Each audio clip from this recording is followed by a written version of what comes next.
It's going to fall for Eluesson. Can't wrap her foot around it quite enough. It's a well-directed free kick, and the defensive header fell to the Haitian number 11. Not a bad opportunity. The first attempt on goal of the day. Tries to play in Jeudi. Oh, and the goalkeeper, Naduzi, just about grabbed it. Having a few words with the defence. That's a good ball by Dumonet. Just about got away with that one. Mondesir was there in case of any sort of good run. Emu up ahead.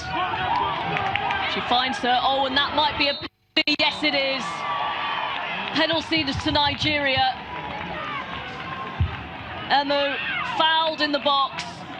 And all of Haiti's good work undone. Nigeria have the chance to take the lead.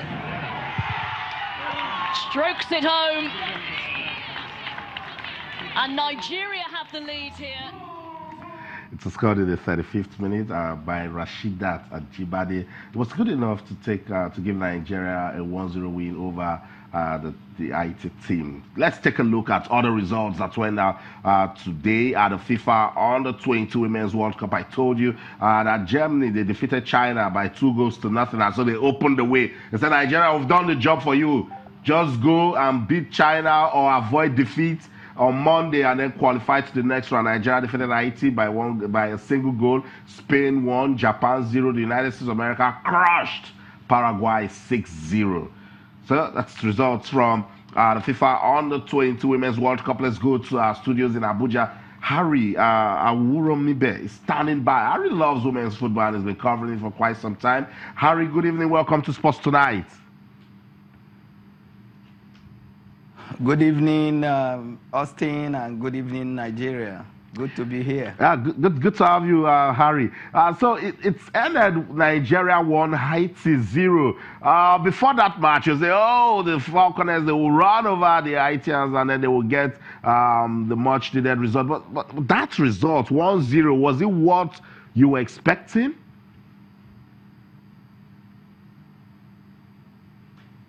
Yes, if you ask me, Austin, what we needed was 3 points. And now we have 3 points in the kitty. So even if we score 7 or 6 goals that the United States pounded Paraguay this evening, but it all pitches to 3 points. We needed the 3 points, and no matter how we did it, we have done it, and we have 3 points in the kitty, and we still have 1 or 3 others to play to get to the quarterfinals. And when you look at it now, it's really tough because they will play China next. China lost to Germany today. The defense of this Falconets team, Harry, does it worry you? Yes, Austin, if you ask me, it worries me, but I know that they're going to get it right because I know this team, they have about 6 defenders going to this competition, and you can see what the coach did.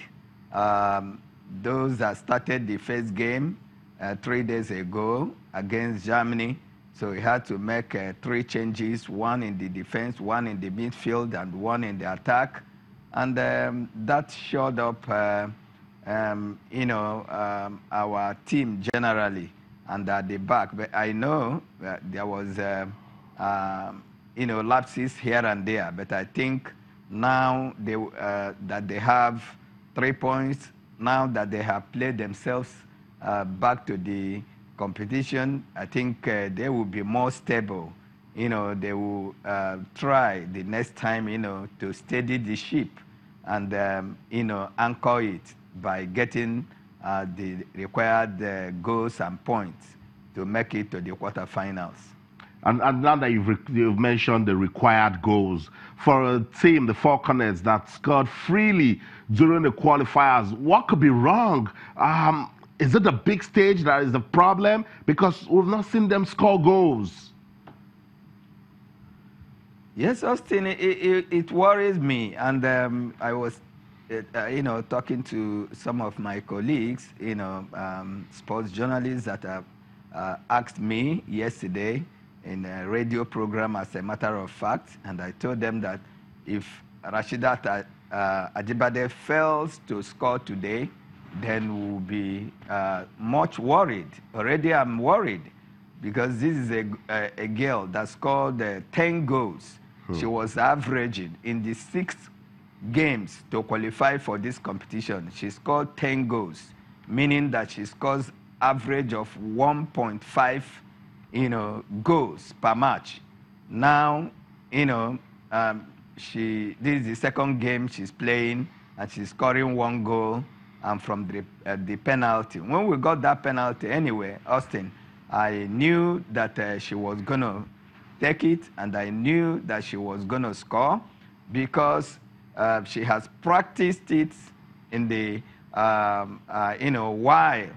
they were building up towards this World Cup.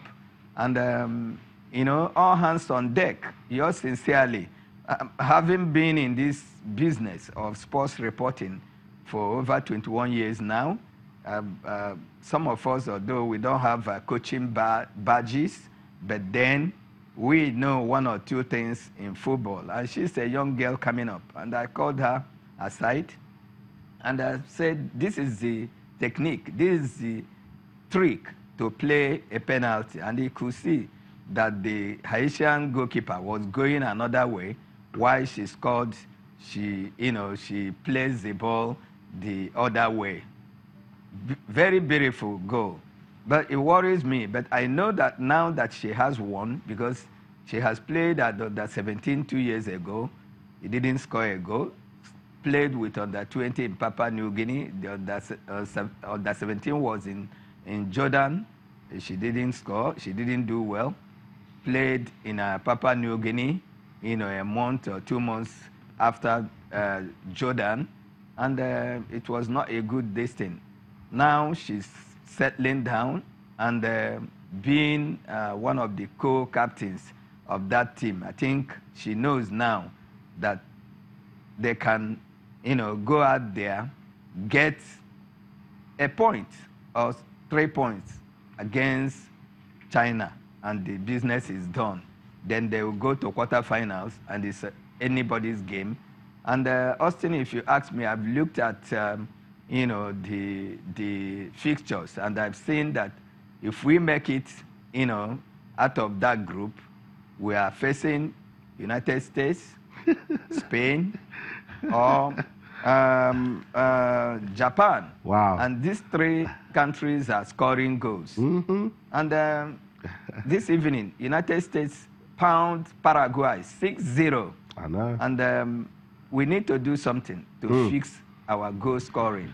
Because if you don't shoot, you don't score. That's right.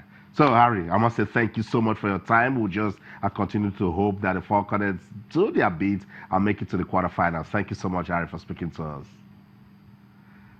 So that's it, Harry, giving his views. But yeah, with women's football, anything can happen. So when everyone was saying, "Oh, it's Haiti, we're going to run over them," I knew it was going to be a tricky one. I think now the most important thing about football is the 3 point. Yeah. Regardless of the scoreline, despite the fight beating Haiti, you're thinking maybe they will just go 3 goals, 4 goals up against Haiti. It's not going to happen.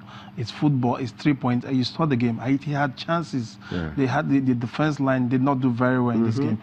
So I think the defense they really need to work on the defense, because if they go with this defense to face the Chinese, I'm sure we don't know what's going to happen. But I just feel with the confidence in the team and then the way they've played so far. I know playing the first game they lost to Germany, it wasn't easy, though they had no shot at goal. I feel they were even unfortunate. They were unfortunate. Struck the woodwork. But still, I think they can pick. Even I think a draw will even see them through. Yeah. But we're not going for a draw. Just as you said, you saw what happened in the World Cup. This time around, we have to go for a win. So we have to go for a win. Then maybe we just have to settle for a draw this time around. Yeah. But we're going for a win. I think they can do it against the Chinese girls. Yeah, because the Chinese team they look burnt as it is now. Yeah. They defeated Haiti 2-1, lost to Germany today. So for them, they'll be saying, look, China is respected in women's football at the top level, but this is the under-20. Yeah. So we can bounce back against Nigeria. So the technical crew, they need to go back now, look at those lapses and see ways they can correct it. Yeah, I think so, definitely, because if you go with that, with what you played today, I don't think we can get a good result against China, because at the first half, the game was just Haiti had chances, about 2 or 3 chances, should have just buried it. And I think if Haiti had scored those goals, then I think that game would have been over, because they would have struggled to try and see if they can catch up. But the Haitians, they didn't come here to play also. They came to get 3 points. Yeah. It's football. Everybody is coming out regardless of, there's no big... We're all prepared to come to the World Cup. Yeah, exactly. So they came to the World Cup to win. Yes. If you ask them, they came to win. They didn't just come to represent their nation. They came to win. So I think we really need to sit back and look at those lapses to the game. And they are also eager to make history, because make history if they beat Nigeria, it will be a major talking point. If going back home and coming back with 3 points is enough for them. That's it. That's it. But if just as Harry mentioned, this is a team that scored so many goals during the qualifiers, and so we said, look, this team is feared. What do you think could be wrong? Is it the exposure, or is it because it's the big stage that they're not scoring goals again? I think the last edition also, we didn't get a goal. If I'm not mistaken, we didn't get a goal in the last edition of this Under-20 World Cup. And I think these girls, they're, just as I said initially, they're not that exposed. Going outside the shores of Africa, I don't know what's happening, but I just think they need to work on the play. They should just have this self-confidence, be it in Europe or in Africa. It's the same football. Go out there, play your game. Don't look at it that maybe you are playing against the European big names and maybe you're scared to come out, or I don't understand, because you saw, just as you said in the qualifiers, they had a lot of goals. We've only had just 1 penalty in 2 games. So I think they're really not scoring. And if you don't score in these tournaments and you want to go up, even if you manage to skate through this, just as Harry said, the next opponent whom I'm likely to meet will be America. And you saw they had America, Spain or Japan. So those people are people, they would come out and they will give you a run for your money, and they will go out and see if they can get good goals. And I think they have to start scoring from the next game, though. If they can pick up a goal or 2, to boost their morale going in, if they can skate through the group and boost their morale going into the quarterfinals. If you've tried to play football before you started, sports journalism, what could be the problem? Can you blame the technical crew? Are they not telling them the right things? No, I don't think you can blame the technical crew.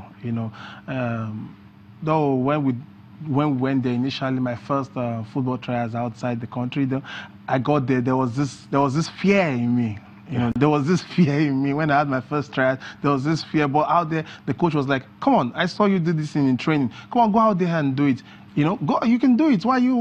But doesn't it go beyond talking? Because I'm looking at tactics, strategies. Yeah, but you have to study your opponents. These games, you don't just go there and just tell the players, go out there and play 4-4-2 and go. No, it doesn't work. You have to spend time with players individually. You have to study your players. You have to understand each and every one of them. You should know their lapses. You should know their weak points, and you should know how to work on them. Do you understand? You should know how to really work on these players, because I think these girls, what they need is motivation. They need motivation that you can do this. Go out there, give your best. You can do it. And just like during the qualifiers, going into this tournament, we are expecting that, okay, fine, it's Germany. They had the first game with Germany. We know Germans are always good when it comes to female football. In any level, they've been beating us in any level. Now playing Haiti, we expected a good game today. We expected this Haiti. I think the one we met, Haiti in the World Cup. That was, Conferential Cup. Yeah, Conferential Cup. We had those bring men's football to play. No, but he was part of it. They were going it's Haiti. We are going to beat them. So I think that motivation, go out there, you can beat these people. So, but we didn't see it today. Yeah, we didn't see it today. Okay, so that's it. We'll continue to monitor the FIFA Under-20 Women's World Cup. It's not yet over for the Falconets. They have a final group match against China. Let's go on this break. When we come back, we'll try to establish connection with a Super Falcons player. Let's get the perspective of a player. That's why we come back. So don't go anywhere. Stay.